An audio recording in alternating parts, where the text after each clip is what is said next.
แถวนี้มีแต่ให้เขาไม่ได้เลยกุ้งใหญ่ๆมีแต่บอลเข้าทางกันเลยนะพี่น้องว่าเนี่ยเข้าให้นะสุดเลย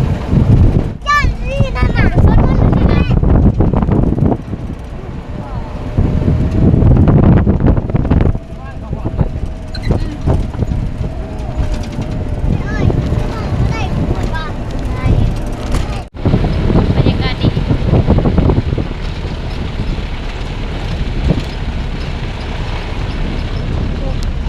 มีคนเผาเองอยู่นี่กะ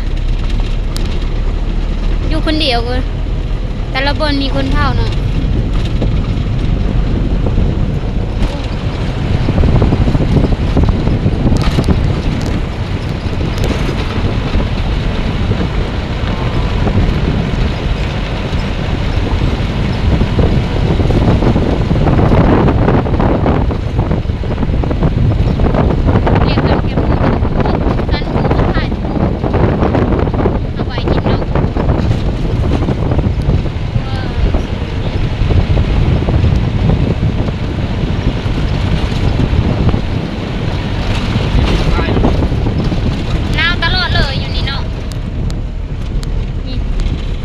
ตลอดเลยขึ้นมาอย่างนี้อากาศโคตรเย็นเลย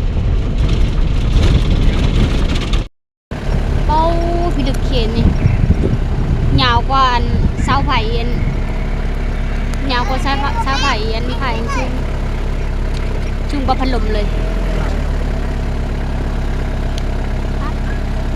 พวกมันปิน